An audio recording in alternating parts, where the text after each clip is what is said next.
کیا تم نماز تو پڑھتے ہو لیکن پھر بھی سکون نہیں ملتا؟ کیا کبھی سوچا ہے کہ صرف فرض ادا کر لینا روح کے لیے کافی ہے؟ کیا تم بھی ان لوگوں میں سے ہو جو روز نماز پڑھتے ہیں لیکن پھر بھی دل بے چین رہتا ہے؟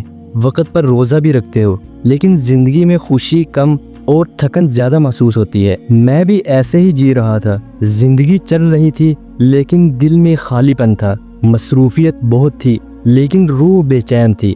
روز کام سے لوٹ کر آتا تو صرف تھکا ہوا جسم اور اداس چہرہ ہوتا۔ ایک دن مسجد کے باہر بیٹھا تھا تو ایک بزرگ آئے، انہوں نے مسکرا کر کہا، بیٹا صرف فرض پڑھنے سے روح نہیں جاگتی، روح کو نور سنت سے ملتا ہے۔ یہ جملہ دل میں اتر گیا۔ میں نے سوچا میں نے کب اپنی زندگی میں سنت کو جگہ دی ہے؟ میں صرف رخصت سمجھ کر فرض پڑھتا رہا لیکن روحانیت کی اصل روشنی سنت میں چھپی تھی۔ اس دن کے بعد سب کچھ آہستہ آہستہ بدلنے لگا۔ میں نے مسواک شروع کی، مسجد جانے کا وقت پہلے سے مقرر کیا، کھانے سے پہلے بسم اللہ کہنا پہلے عجیب لگتا تھا لیکن اب سکون دیتا ہے۔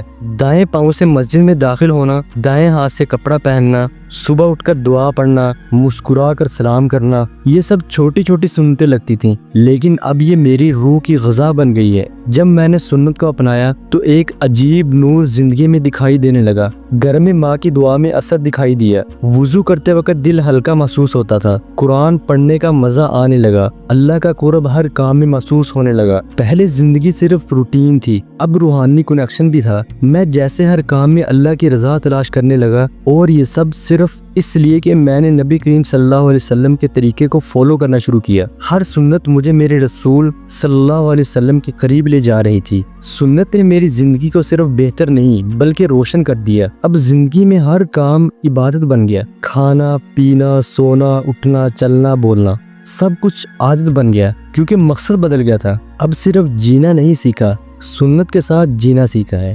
جب دل اداس ہوتا ہے تو مسجد چلا جاتا ہوں، وہاں سکون ملتا ہے، وہاں سنت پر عمل کرتے ہوئے ایسا لگتا ہے کہ اللہ قریب ہے۔ سنت چھوٹی نہیں ہوتی، سنت روح کا رابطہ ہے رب کے ساتھ۔ سنت زندگی کو ایسے روشن کرتی ہے جیسے اندھیرے میں روشنی کا پہلا دیا۔ اب مجھے سمجھ آیا کہ سنت صرف ایک رسم نہیں، سنت تو ایک نظام ہے، زندگی کا اصلیت بڑا سسٹم جو ہر قدم پر ہدایت دیتا ہے۔ اور جب بندہ سنت کا ہو جاتا ہے تو اللہ اس کا ہو جاتا ہے۔ اگر آج تم بھی زندگی سے تھکے ہوئے ہو، اگر تم بھی ہر چیز ہونے کے باوجود سکون سے خالی ہو، تو صرف ایک بار سنت کو اپنا کر دیکھو، یہ تمہارا انداز بھی بدل دے گی، تمہارا راستہ بھی، تمہاری سوچ بھی۔ سنت تمہاری روح کو زندہ کرے گی، تمہارا دل ہلکا کرے گی، تمہاری زندگی میں نور بھر دے گی اور تم محسوس کرو گے کہ اب تم واقعی زندہ ہو۔ گھر میں برکت محسوس ہوگی، ماں باپ کی دعا میں اثر آئے گا، ہر کام میں رحمت اور ہر موڑ پر ہدایت ملے گی، اور زندگی وہی رہے گی لیکن تم بدل جاؤ گے، اور جب تم بدل جاؤ گے تو سب کچھ بدل جائے گا۔ سنت کا راستہ آسان ہے لیکن اصل امتحان بھی وہی ہے، اور جب کوئی بندہ اپنی زندگی سنت کے مطابق گزارتا ہے تو اس کے قدم اسے رسول اللہ صلی اللہ علیہ وسلم کے قدموں کے قریب لے جاتے ہیں، اور جسے نبی کریم صلی اللہ علیہ وسلم کا قرب مل جائے اسے پھر دنیا کا غم کیسے رہ سکتا ہے۔